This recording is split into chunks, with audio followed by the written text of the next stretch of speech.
Cuando consultamos los libros de historia respecto a la Segunda Guerra Mundial, se nos habla de las importantes conquistas del Tercer Reich, las cuales por poco no le dieron la victoria frente a los aliados. Lo que no es tan frecuente analizar son aquellas facciones colaboracionistas que ante la ocupación nazi eligieron sumarse a la caravana de muerte y odio liderada por Adolf Hitler. Estamos hablando de los traidores que eligieron al bando del Eje, vendiendo a sus compatriotas por un poco de poder. Lo curioso es que todos terminaron de la misma manera: arrestados, enjuiciados y ejecutados. En este nuevo video vamos a repasar algunos de los casos más emblemáticos y cómo afectaron con sus acciones al devenir de la contienda. Acompáñanos en otra increíble entrega de Historia Militar. El Reino Unido se transformó en un símbolo de resistencia contra la Alemania nazi, pero irónicamente, dentro de su aristocracia, nació uno de los más fervorosos militantes del Tercer Reich por fuera de las fronteras germanas. John Amery era hijo de Leo Amery, un distinguido alto funcionario del Imperio Británico y miembro del Partido Conservador. Es por eso que su apellido tenía peso e historia dentro de la política de la isla. Pero ni su nacionalidad ni el estatus familiar son tan increíbles como el hecho de que John tenía ascendencia judía, ya que sus abuelos maternos eran adinerados húngaros judíos que habían emigrado a tierras británicas. Por supuesto, ese origen fue ocultado para no dificultar su ascenso político. Desde pequeño, John Amery fue un niño problemático y rebelde que vivió bajo la sombra de su exitoso padre. A medida que creció, John se radicalizó en sus posturas anticomunistas a tal punto que abrazó las ideas del fascismo. Él pensaba que dicha ideología era el único escudo protector contra los bolcheviques y celebró las victorias de los hombres de Mussolini y Hitler durante su campaña en Europa. Pero además de ser intolerante, Amery era un pésimo empresario y luego de varias quiebras consecutivas decidió dejar su patria en 1936. Con lo que le quedaba de su fortuna personal, emigró a Francia, donde se estableció para convertirse en uno de los grandes propulsores del colaboracionismo entre franceses y alemanes. Por supuesto, no se privó de conocer el epicentro del fascismo mundial. Intentó entonces emigrar a Alemania aprovechando las buenas relaciones que tenía con los jefes del fascismo francés, pero no logró este objetivo hasta septiembre de 1942, cuando logró viajar a Berlín con apoyo de oficiales de inteligencia alemana. Allí sugirió que el Tercer Reich se beneficiaría de formar una unidad militar de británicos dispuestos a combatir al lado de la Wehrmacht. El ambicioso proyecto de Amery fue bien recibido por la jefatura de las SS y así Heinrich Himmler autorizó que John empezara a trabajar desde enero de 1943 en el reclutamiento de voluntarios. Comenzó la búsqueda entre los civiles británicos internados por las autoridades alemanas en las regiones conquistadas de Europa. En contra de su predicción, no todos estaban tan dispuestos a traicionar a su patria y sus ideales con la misma facilidad, por lo que su tarea no dio los frutos esperados. Pese a los malos resultados, el proyecto de Amery siguió en pie. Gracias a él, en 1944, el Frente Nazi constituyó oficialmente el Britisches Freikorps, la unidad de soldados del Reino Unido destinada a luchar a favor de Alemania durante la guerra. Fue precisamente en ese año que John brindó una de las pocas entrevistas que dio en su vida. Aquí te presentamos ese histórico material filmado en la televisión de Noruega. How is it that you are in Germany when your own country is at war with Germany and many other European countries? Quite a lot of people will perhaps think that you are a traitor. Well, you know, only history will be able to judge that. My view is that it is these people, Churchill, Roosevelt and his friends, who are the real traitors. Traitors to England, traitors to our empire, to our ancestors, and worse than that, traitors to Europe, to Christianity and civilization. Sus palabras son duras y contradictorias, pero el hombre realmente creía en sus dichos. A fines de 1944, John Amery logró obtener un permiso especial para salir de Alemania, ya que a esa altura cualquier persona que abandonase el territorio germano podía ser sospechado de traición o espionaje. El inglés decidió viajar a la Italia devastada de Mussolini, donde vivió las últimas semanas de la guerra esperando la caída del imperio de violencia que apoyó. De a poco las fuerzas aliadas fueron avanzando a través de Europa, siendo el desembarco en Normandía un punto de quiebre para las ya débiles fortalezas fascistas. El 25 de abril de 1945, pocos días antes de la ejecución popular de Mussolini, partisanos italianos atraparon a John Amery. El traidor inglés fue entregado a las autoridades británicas para ser juzgado en su país. De vuelta en su tierra natal, Amery fue encerrado en la prisión de Wandsworth, en las afueras de Londres. Su hermano intentó fraguar documentos para alegar que John había adquirido la nacionalidad española y por lo tanto no podía ser juzgado como un traidor al gobierno inglés, pero esto fue desestimado. La siguiente recomendación fue declararse mentalmente enfermo, pero el hombre orgulloso era incapaz de alegar deficiencias. El juicio empezó el 28 de noviembre de 1945. Durante el proceso se leyeron 8 acusaciones de alta traición y, para sorpresa de todos, Amery se declaró culpable de cada una de ellas. Orgulloso hasta sus últimos días, el destino del traidor estaba sellado y tenía nombre y apellido: Albert Pierrepoint. Tal vez te preguntes quién era ese simpático caballero. Se trataba del verdugo más famoso del Reino Unido, toda una celebridad entre propios y extraños. Finalmente, el 19 de diciembre de 1945 se cumplió el ahorcamiento de Amery. Sin embargo, el polémico británico no estuvo solo en su apoyo al nazismo. Como te indicamos previamente, Francia fue uno de los países con mayor cantidad de colaboradores, y pocos fueron tan infames como Joseph Dernand, jefe máximo de la milicia francesa.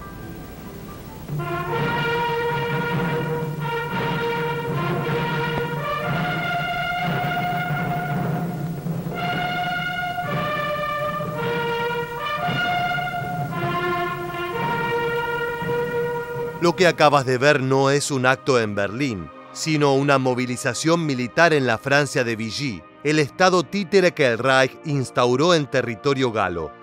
Dentro de esa estructura, Joseph Dernand era uno de los hombres más importantes. Pero antes de llegar a esas imponentes movilizaciones, hagamos un poco de historia. Joseph Dernand nació en Coligny, en el seno de una familia conservadora y tradicional. Su primer contacto con la violencia fue durante la Primera Guerra Mundial, en la cual luchó como soldado raso, recibiendo 7 citaciones de honor por valentía en la lucha. Una vez concluido el conflicto, Dernand comenzó a frecuentar grupos políticos de extrema derecha como el famoso Action Française o Acción Francesa, la cual fomentaba la creación de unidades paramilitares de corte fascista. Su radicalización llegó a su punto más violento en los años 30, cuando, como miembro del grupo Le Cagoule, llevó a cabo atentados con bombas a grupos de izquierda, preparando el terreno para un alzamiento derechista en su país. Teniendo esto en cuenta, no es sorpresivo que Dernand cayese rendido ante los encantos ultranacionalistas de líderes como Franco, Mussolini y, por supuesto, Hitler. Cuando estalló la Segunda Guerra Mundial, Dernand luchó por el bando francés, pero una vez que se estableció el estado de Vichy liderado por Philippe Pétain, Joseph decidió aliarse por completo al nazismo. Pétain era lisa y llanamente el títere nazi en Francia, donde oficiaba como jefe de Estado y colaborador absoluto con los alemanes. Para apoyar a este régimen, Dernand organizó su propia milicia conocida como Servicio de Orden Legionario, la cual ayudó a los propios nazis en su lucha contra la resistencia francesa. Escuchemos uno de sus tantos discursos. À consacrer toutes mes forces, à faire triompher la révolution nationale et son idéal, suivant les ordres de mes chefs et la discipline librement acceptée du SOL. SOL, debout!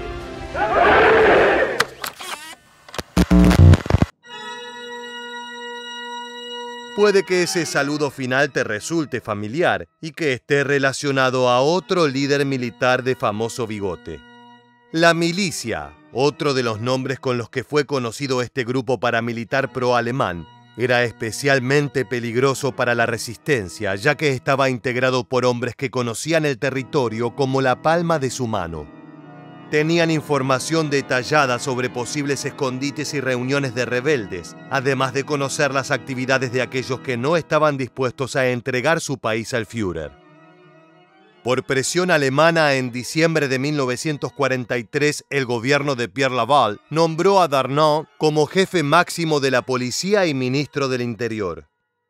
Esto le permitió salir de los cuadros de la Waffen-SS para expandir la actividad e influencia de la milicia, así como también concentrar sus esfuerzos en atacar a la resistencia y apoyar la captura y deportación de judíos. El antisemitismo era un odio que lo unía fuertemente a los objetivos del Reich y su solución final. Pero los esfuerzos de los colaboradores galos fueron en vano. Desde el norte del país había comenzado la cuenta regresiva para su destrucción. El desembarco de Normandía fue una puñalada en el corazón de la Francia colaboracionista, ya que el constante avance de tropas aliadas hizo que las unidades de infantería germanas se retiraran del territorio galo. En ese momento, el mariscal Pétain intentó dar un manotazo de ahogado, emitiendo comunicados que distanciaban a su gobierno del exterminio de judíos y la masacre de franceses rebeldes. Pero fue el propio Darnand quien lo forzó a desistir, recordando el apoyo que la administración Vichy brindó al Reich. Tras la liberación de París, Darnand huyó a Alemania con 6.000 hombres de la milicia en septiembre de 1944, para unirse al gobierno provisional formado en la localidad alemana de Sigmaringa, a orillas del río Danubio. Ante el imparable avance de los aliados, Darnand huyó hacia el norte de Italia, junto con una pequeña unidad combatiente de franceses fascistas, pero tras la capitulación alemana en Italia, fue capturado por los estadounidenses y entregado en julio de ese año al nuevo gobierno francés dirigido por Charles de Gaulle. Acusado de colaboración con el enemigo y traición, Darnand fue condenado a muerte y ejecutado por fusilamiento el 10 de octubre de 1945, poniendo fin a una de las carreras más infames en la historia militar de Francia. Desde la tierra del vino y el arte viajamos hacia territorio escandinavo, una zona con abundantes casos de colaboracionismo pro-nazi. En Noruega, ningún hombre estuvo más relacionado al Tercer Reich que Vidkun Quisling. A diferencia de los otros nombres en este video, el noruego no provenía de una familia política o militar, sino que tenía ascendencia religiosa. Su padre era pastor de la Iglesia de Noruega, una versión bastante particular del cristianismo que fue denominada como universismo. Vidkun cultivó una postura reaccionaria y militarista, fomentada por un profundo desprecio al comunismo y todo lo que representaba la Unión Soviética. Fue por eso que el 9 de abril de 1940, con la invasión alemana de Noruega en marcha, tomó el poder en un golpe de Estado apoyado por los nazis. De 1942 a 1945, Quisling ejerció como ministro presidente de Noruega en colaboración con las fuerzas de ocupación nacionalsocialistas. Su gobierno, conocido como Gobierno Nacional, convivía con una presidencia oficial noruega en el exilio, la cual era reconocida por los aliados y tenía base en Londres. La gestión de Quisling colaboró abiertamente con el Tercer Reich, participando de forma activa en la solución final, entregando a ciudadanos políticamente sospechosos, a familias judías y a cualquier persona que fuese considerada desechable. Tal fue la estima que se le tenía en Berlín, que en 1942, para el cumpleaños número 55 de Quisling, el gobierno alemán envió una comitiva. Estas imágenes fueron grabadas en aquella jornada.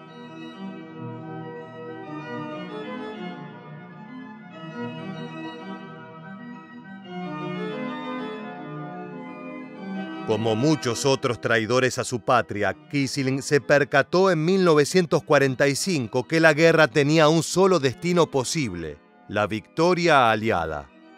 El líder noruego intentó favorecer una transferencia pacífica del poder, por lo que terminó entregándose a la resistencia luego de negociar brevemente para asegurar juicios justos para él y sus hombres. El gobierno noruego en el exilio cumplió con su promesa, y una vez que los dirigentes pro-alemanes fueron atrapados, se los sometió a un proceso legal para repasar sus crímenes de guerra. El juicio de Quisling inició el 20 de agosto de 1945. La defensa se basó en restar importancia a su unidad con Alemania y hacer hincapié en que él había luchado por la independencia total, algo que parecía completamente contrario a los recuerdos de muchos noruegos.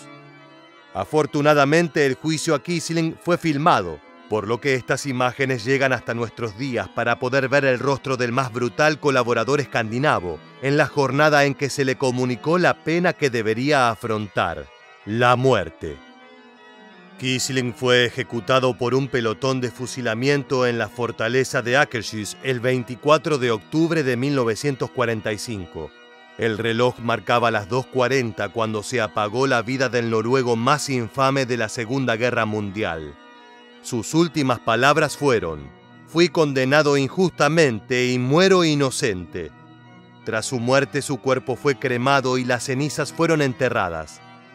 Ahora sí es momento de conocer a los últimos traidores de esta entrega. El caso de Hungría durante la Segunda Guerra Mundial fue bastante complejo. Durante todo el conflicto atravesaron duras condiciones de vida, hambrunas, batallas y maltratos por parte de diversos frentes. Para sumar una página más a su libro de penurias, en 1944 fue ocupada por fuerzas alemanas. El ingreso del Tercer Reich a territorio húngaro no solo despertó una fuerte resistencia y el surgimiento de partisanos, sino que también dio lugar a que muchos movimientos antisemitas locales se sintieran a gusto. Es que en este país de Europa Central existían numerosos partidos de extrema derecha, que al igual que los nazis, abogaban por la deportación o el exterminio de los judíos.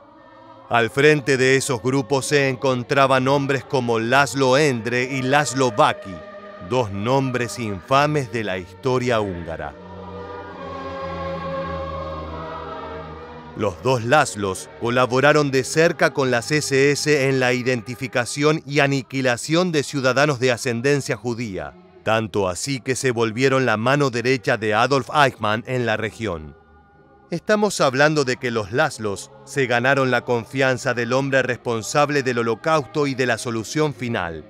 En múltiples cartas y documentos afirman no solo ser parte del transporte masivo de víctimas, sino también estar de acuerdo con los beneficios del genocidio.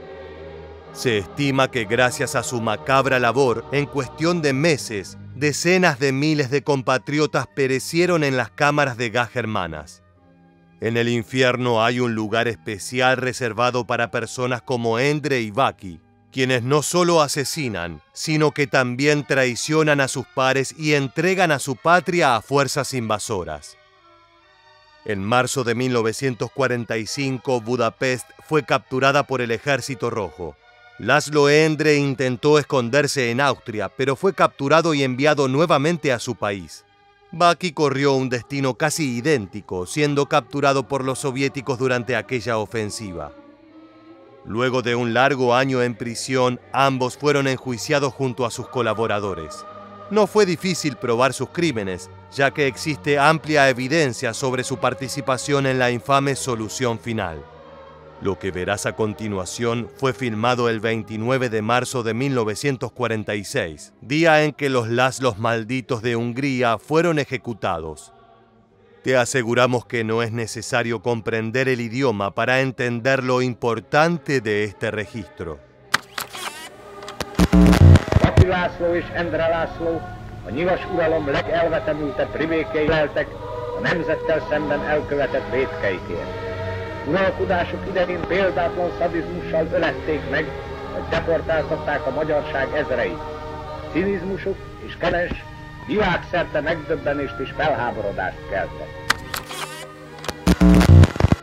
Por más que se trate de seres abominables, no podemos mostrarte el segundo exacto en que la cuerda acabó con la vida de los asesinos de Hungría. Aún así, con las imágenes que viste, puedes hacerte una idea de cómo culminó su carrera.